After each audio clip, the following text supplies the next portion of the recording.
Hey, everybody. Welcome to the Tribe of Leaders podcast. I'm your host, Emmy Kirshner. On today's episode, I have a very special guest. Andrew Kroeze is a speaker, consultant, online course creator, and the founder of the tribeofbuyers.com.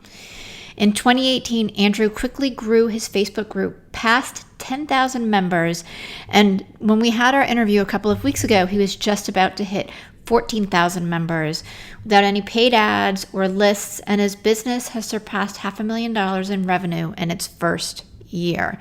He's one of those really quick, almost overnight success stories from where he went from being depressed and really unhappy to making that decision to change his life in one day and just doing the action steps necessary to follow it through. I loved hearing what he had to say, and I hope that you will too. My name is Emmy Kirshner. I'm a serial entrepreneur and investor. The one thing that I get asked all the time is, how do you achieve success in business and make an impact?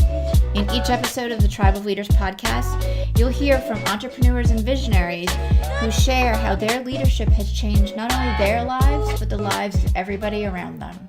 Hey, Andrew, welcome to the Tribe of Leaders podcast. I am super excited to have you, and I can hardly wait to hear what you have to say about Facebook and Facebook groups, because you have made magic in that area. So Andrew, welcome to the Tribe of Leaders.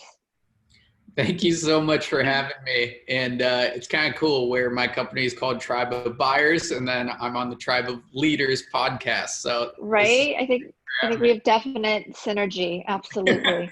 There's a little bit of overlap. I love it.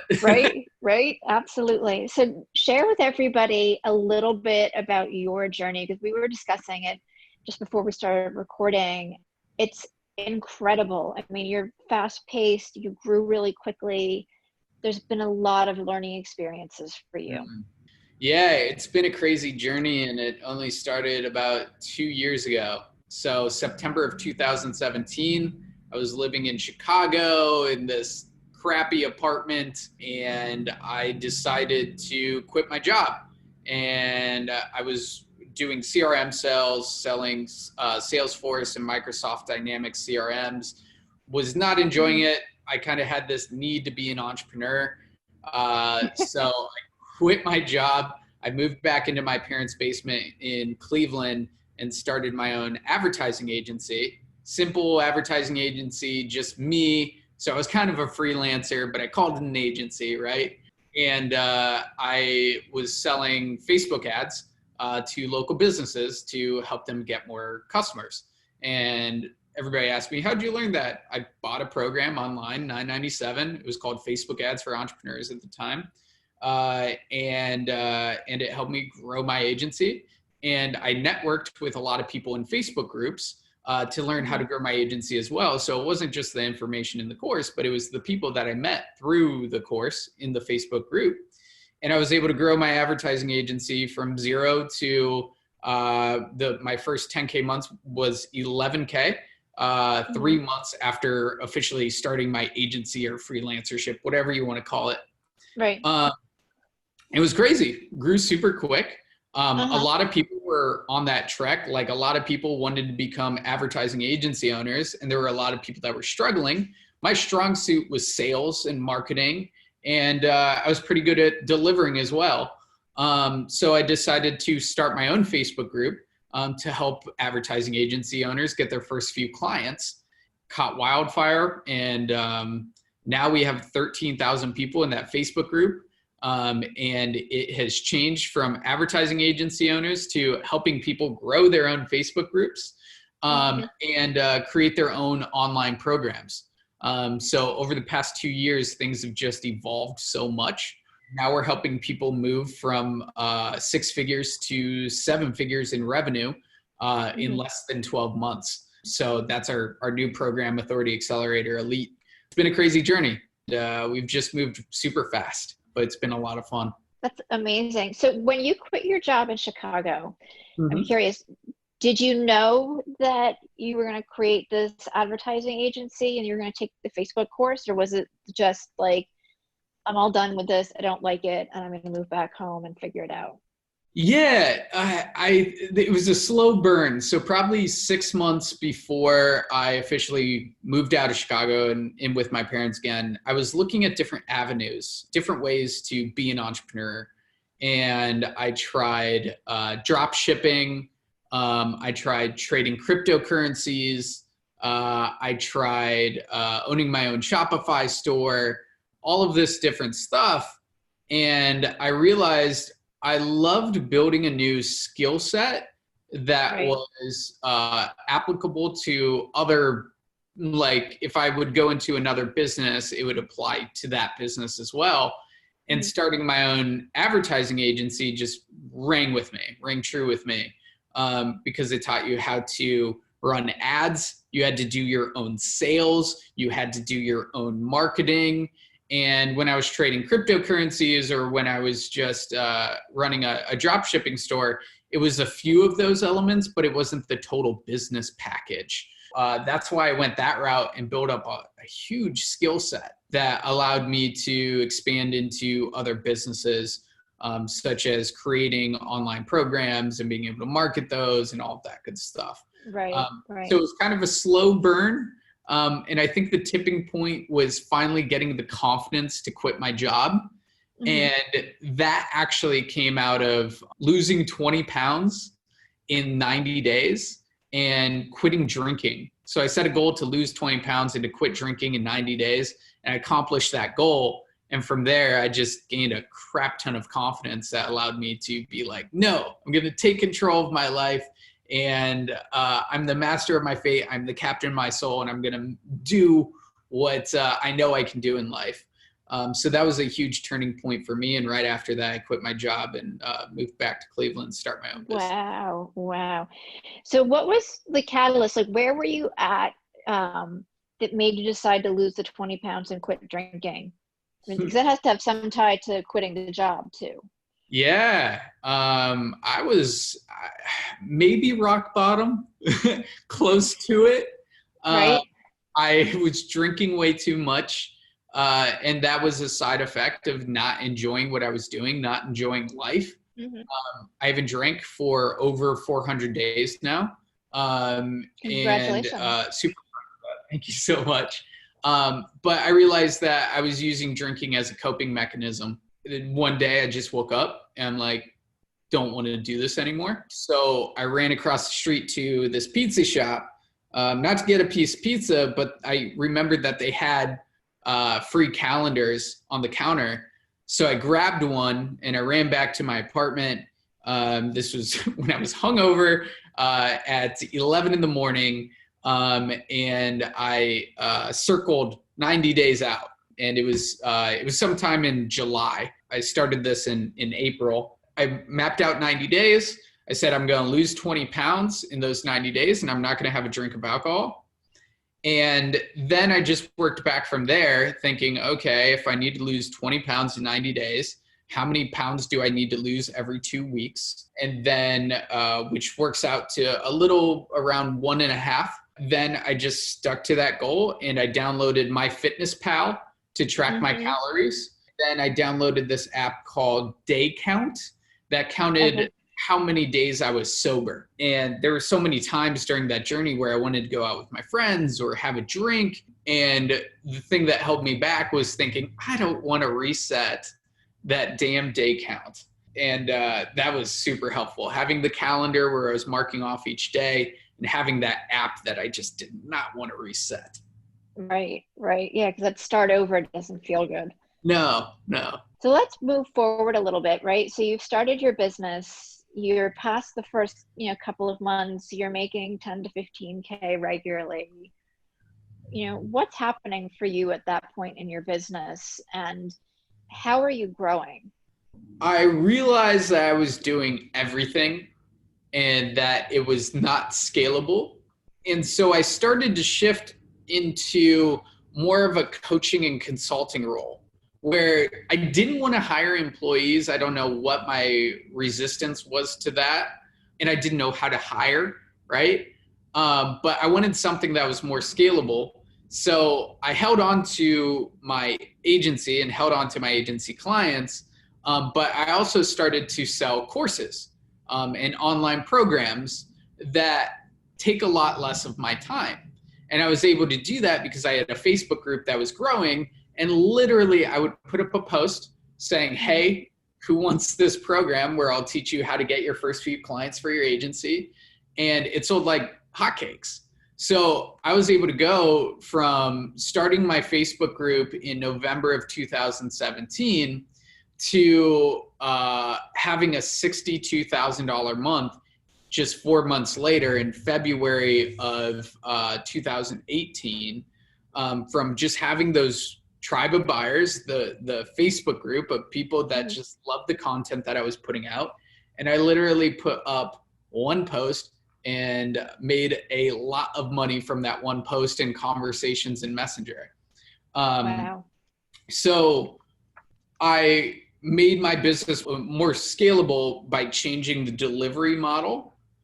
But what happened there was from then on, I started bouncing between 40 and 60K months, which is really awesome. But I was working really, really, really hard for that. Right. And I ended up burning out at the end of 2018, where I was dealing with adrenal fatigue, just wanted to lay on a couch and do nothing for a good 2 months. And I quit drinking caffeine and I started eating super healthy because like I did not feel like myself. I was depressed. And then I ended up going to a Buddhist monastery for 7 days and trying to reflect on, what could I do differently? What are my values? Like all that stuff. And it made me realize I need a team. So beginning of 2019, I started hiring. I had an executive assistant at the time, but then I hired a sales guy, then I hired an ops manager, and now we're at 10 people in the business. And I work a lot less because I have a team and systems working for me. So making more money and working less with team. And I wouldn't have gotten to this point if I hadn't like figured out the systems and that sort of stuff leading up to this point. Right. But yeah, learning how to grow a team and having somebody in your team that can build out systems is just amazing. Absolutely. And it's so freeing. How much were you working before you had your complete burnout? Oh, I was probably working 50, 60 hours a week just to chase that same revenue of 40 to 60K per month. And Right. I just couldn't break, no matter what I did, I just couldn't break that marker. I couldn't break $60,000 a month in my business without when it was just me. And then when I started hiring, we literally doubled our revenue in 2 months after I hired my sales guy, because that was the bottleneck in my business. I couldn't hop on that many sales calls. Right. So hired a sales guy. He was awesome and was really in line with the vision that I wanted to create for my business. And literally doubled the revenue in 2 months from putting in a bottleneck hire, which was sales. So Amazing. What did you have to learn or I guess clear out of the way to be, okay, it's time for me outside of or in addition to the burnout to be like, all right, I've got to hire other people so that I can free up my time and one, be healthy, but make more money. So it's a common saying that you can hustle to 6 figures, but you have to build out systems and team to go to 7 figures. And I was like, no, I could do it by myself, blah, blah, blah. And it was just kind of like, I needed to kill my ego and be like, no, I need help to get to 7 figures. And it just started by my first like official hire after my executive assistant was my sales guy. And we just connected in a Facebook group and loved his energy and loved his past experience, who he was selling for, all that good stuff. It was kind of just killing my ego and saying, okay, let's test this out. And it worked out really freaking well with my sales guy. So I kept hiring and hiring and hiring. The motto that I go by is hire slow, fire fast, meaning like we ease people into the engagement. We want to date before we get married. So I started Grant, my sales guy, off with a certain amount of calls, didn't push it. And then for my ops manager, we started off at 10 hours a week. And then we went from there. We bumped it up. So we went from a 14-day trial to a 30-day trial to an official hire. So just easing into the engagement is super crucial. When you, and by living by this motto of hire slow, fire fast, was that something that you had to learn from experience, or was it really just, like, all right, I'm going to see how this works because I want to make sure that I'm making the right decision? And with your sales guy, it was like, all right, I'm going to give him this certain amount of calls and see how it goes. Yeah, I read it in a book that you want Okay. to engagements. I mean, I read a lot of books. If you could like see my desk right now, I've got over 20 books on my desk. And the way that I buy books is like, I just categorize what systems that I want to implement into my business, right? So like, let's say I want to implement a better vision into my business. So I'll buy books on vision, business vision. I want to implement a new sales system into my business. So buy sales books. I want to implement a new marketing system into my business. So I'll implement marketing, or I'll buy marketing books, or operations books, or hiring books, or data and numbers books. And then I will just buy a bunch of those books and not read the book in its entirety, but I'll start with the title. Then I'll go to what each chapter is. And then I'll go to the chapters that I really need a breakdown of different frameworks and different systems. And then what I'll do is take a bunch of books that are recommended to me, and then I'll merge these different systems together, which makes the most sense for my own business. Right. Love it. So what are the top 3 books that you're reading right now? One guy that I got into a lot lately is Keith Cunningham. And one book that's amazing for like a CEO mindset, The Ultimate Blueprint for an Insanely Successful Business, by Keith Cunningham. Traction by Gino Wickman. Just that book is unreal if you want to create a highly scalable business. I'm going through about 12 books right now, but the one I started yesterday that I'm really into is called Pitch Anything, by Oren Clough. I'm just going through a bunch of different books right now. I presumed. A book that I read in its entirety yesterday is called The 10 Ways to Avoid Taxes. Really good book by Josh, how do you say his name? Josh Shapiro.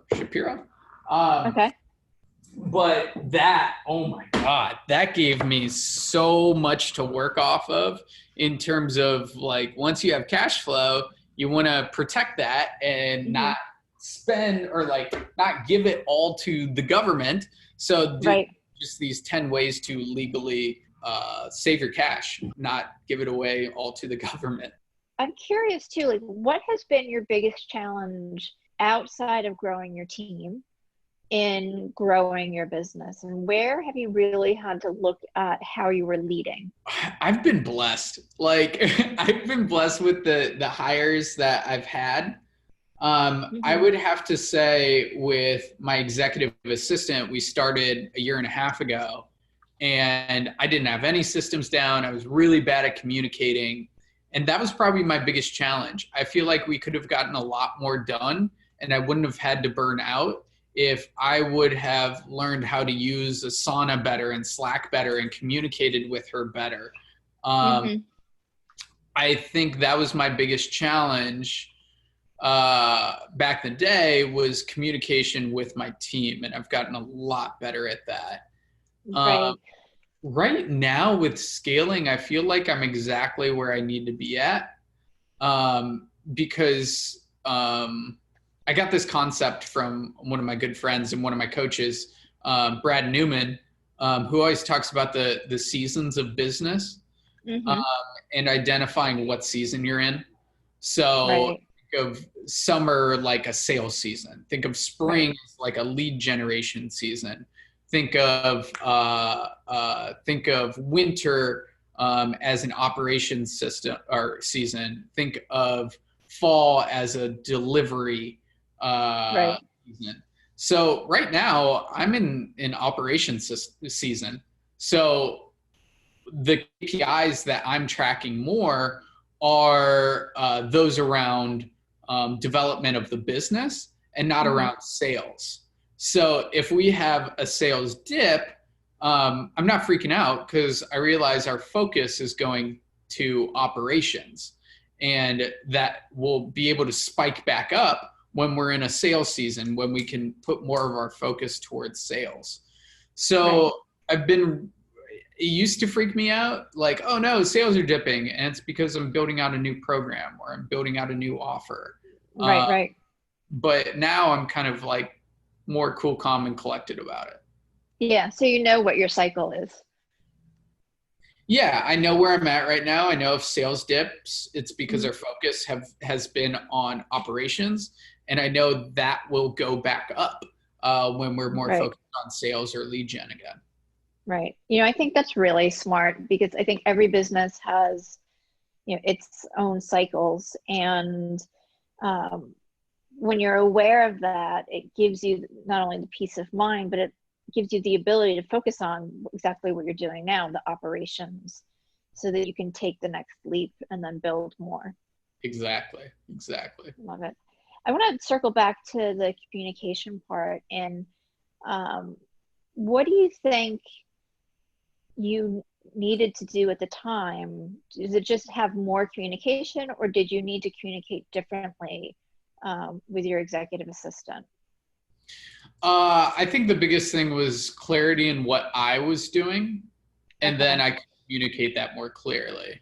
Okay. Um, so when we started with our vision, Uh-huh. with our 10-year target, with our 3-year vision, our 3-year picture, and our uh, 1-year plan, and then our quarterly rocks, it became a lot easier to identify what projects we should be working on, Right. and and it made it a lot easier for me to articulate what needs to be done to get that project through the finish line. I actually posted this up on my personal page the other day, which is your vision drive your goals Mhm. drive your planning drives your resources, and your resources drive your execution. So I think it was just identifying what the real vision was so I could identify my goals, so I could plan better, so I could identify what resources or people that I need, so I could communicate what needs to be executed by those people. Right. Love that. Thank you. Um, I got that's a little bit of it for a book and from a book, and then I tailored it a little bit about halfway through with the resources part.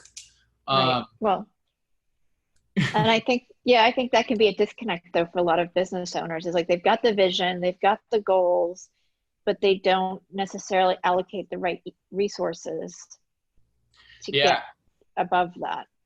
Yeah, two things that I've implemented that have been hugely helpful with that is what's called an accountability chart, which is basically an org chart. Hmm. But instead of putting what we currently have in our business on the org chart or the accountability chart, I map out everything that we need to be successful in business. So we didn't have a marketing manager until a couple months ago, and we hired one because I created our accountability chart and I realized that I was in the marketing manager role, right? Hmm. So I realized I was a bottleneck in the business because I was doing the marketing manager when I should be just the visionary, right? Right. So I created this accountability chart that made me realize that I was filling that role and I need to hire it out, and I've Hmm. cash flow to do it. And then another role that I'm currently in is the CFO role or the finance manager role. I'm Hmm. handling all of our finances. At some point, it's going to be too overbearing for me to continue to be in that role. So I'm going to need to hire that out. But I don't know that until I create my accountability chart and realize, holy shit, there are so many gaps in my business that I need to fill, right? Right. So it's basically an org chart, but just filling out each system that you need in your business and each hire that you need in your business. That's great. I love that. And I love the accountability chart, because it's one of the things I do with my clients too, where we kind of create, even if they're just starting out and they're a solopreneur, what are the roles that need to be filled here so that you can see where the gaps are and what you should be letting go of as you're growing. Yeah, 100%. So brilliant. Yeah. So let's switch gears a little bit and talk about the Facebook group and how you've made complete magic in that, because you said you have about 13,000 members. That's a lot. Yeah, we're getting close to 14,000 now. So how do you manage all of that and keep people engaged? I've created what we call the Facebook group engine. So we have specific posts every single day, and it's the same type of post that we post on Monday, right? Tuesday is the same type of post. Wednesday is the same type of post. So Monday we'll do an engagement question. Tuesday we'll do a pro tip post. Wednesday we'll do a hype post for an interview. Thursday we'll do an interview. Friday we'll do a sales and promotion post, so on and so forth. And what I do is I just batch create content, usually on a Sunday at the beginning of a month or at the end of a month. And usually I'll fill up 2 or 3 months worth of content for the Facebook group within 3 hours. And then I just have my executive assistant post it for me on those specific days, just copy, paste, post. And it kind of automates the Facebook group. We have my executive assistant is also in charge of managing the Facebook group, managing the moderators, and also identifying cold, warm, and hot leads inside of the Facebook group that she works with our sales guy to kind of, for lack of a better word, hunt down and try to get them on a call, right? So it's kind of, it used to be all me. I used to do everything. I used to make a post every day, blah, blah, blah. And then we've sort of systematized it over the past year or so, and implemented these different operating procedures and kind of automated the thing. So it's kind of, I just need to batch create content, then I'm good. So do you find that posting once a day in a group is enough, or are people supposed to post, more than that? I would say once a day minimum. I mean, if you miss a day here or there, it's fine. Right. Your Facebook group isn't going to burn. But posting every day will keep people engaged. It will help the Facebook algorithm. Your Facebook group will show to more people, and you'll get organic leads in your Facebook group. You'll get leads, you'll get members that you don't need to spend $1 for. Right. I've been able to build $1 million business without spending $1 in ads. We haven't ran one ad for a business, and that's all because of the Facebook group, which is bringing in us leads, right? Right. But once a day, minimum. And what that also does is it's the Donald Trump effect, right? Might not have been the best candidate, but you saw him over and over and over and over and heard about him over and over and over and over. And we naturally give value to things that are top of mind, that we keep seeing, that we keep hearing.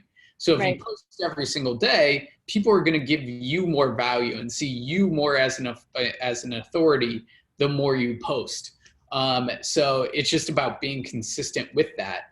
And I can't tell you how many people are like, no, I need to post every single day. And it's like, yeah, do it. You'll make more sales. You'll grow your business. You'll help more people. It's just kind of like, don't be lazy. Just do it. When you started writing content for the group, did it take you longer than it does now? Yeah, definitely. Starting out, I was like, oh, I'm running out of content. I don't know what to say. I don't want to give away everything in my group that I give away in my programs, right? Right. Super common problems. Yeah. what you just need to know is that you're going to evolve as a person. Your programs are going to evolve. Your content's going to evolve. Just keep putting it out there. And if you are having trouble thinking of topics to talk about, that sort of stuff, little ninja hack here, put up a post asking your audience, hey, what's your number one goal? What's your number one pain point? What's the number one thing that you want to learn? And then they'll give you ideas of like what you should be talking about in your Facebook group. And when you ask, hey, what's the number one thing you want to learn? It will jog some ideas of like, let's say you're running a fitness Facebook group and one person says how to properly do a pantry purge or something like that. And then you're like, oh, I haven't talked about a pantry purge in here for a while. Let me do that. Let me do a Facebook Live on that. So if you're running out of ideas, running out of things to post about, just poll your audience. Just do some customer research and say, I mean, the four questions I always ask: what's your number one goal? What's your number one problem? What's the number one thing you want to learn? And what's your number one fear? I ask those 4 questions and get all the feedback that I need to create content. I think that's great. And for me too, because when I first started writing content, I was like, oh, I'm just going to say the same thing over and over again. Everybody's going to get bored. And over time, like, you can have the same point, but there's a different story to go with it. Exactly. So if somebody wanted to learn more about you, where can they connect with you? Yeah, hit me up on Facebook, Andrew Kroeze, Kroeze.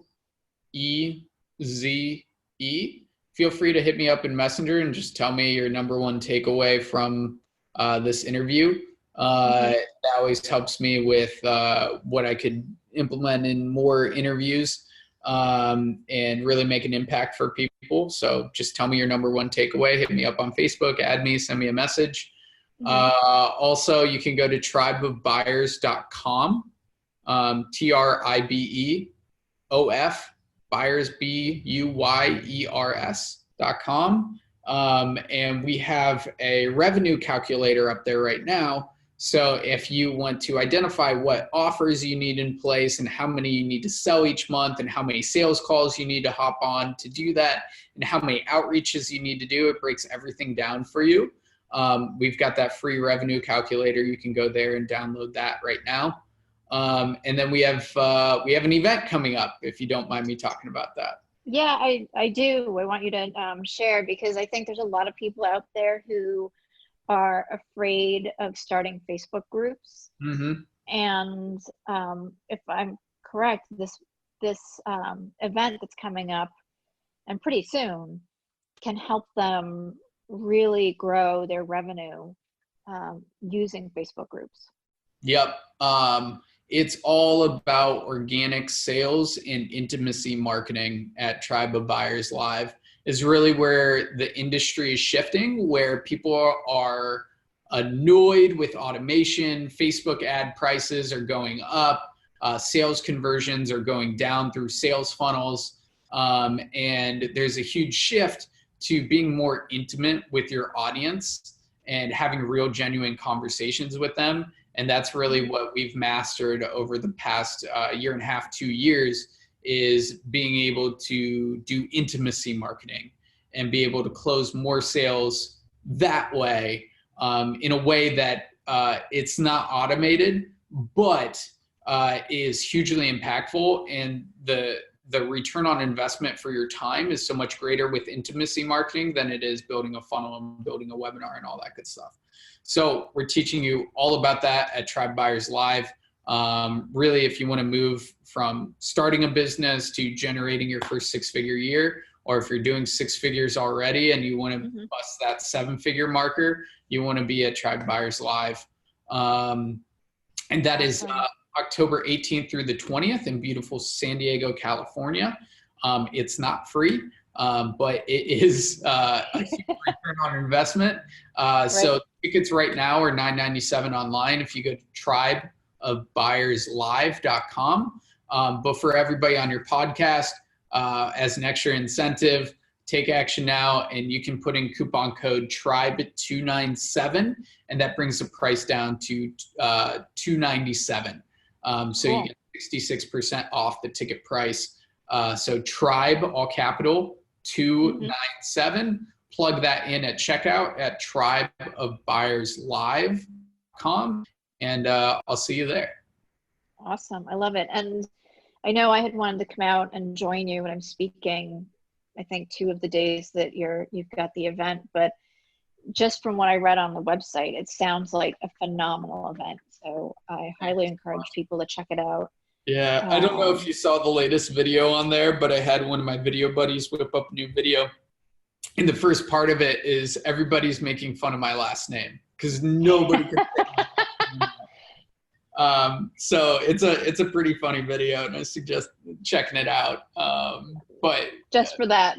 Yeah, huge shout out to Kyle Lasota. He's one of the best videographers that I know, and he made that video. So huge shout out to him. Fantastic. No, I haven't seen it, so I'm definitely going to go check it out. Awesome. So Andrew, thank you so much for coming on the show today. I love what you shared. I love your story. Like, it's just unbelievable. And really the intention that you've set, not only from the very beginning and I'm just going to quit my job. I'm going to lose the 20 pounds. I'm going to quit drinking. I'm going to build this business, and how you've grown it and looked at how you can continue to expand, every time you have even a small setback. It's phenomenal. And I wish you so much success. And I'm curious, what is next for you?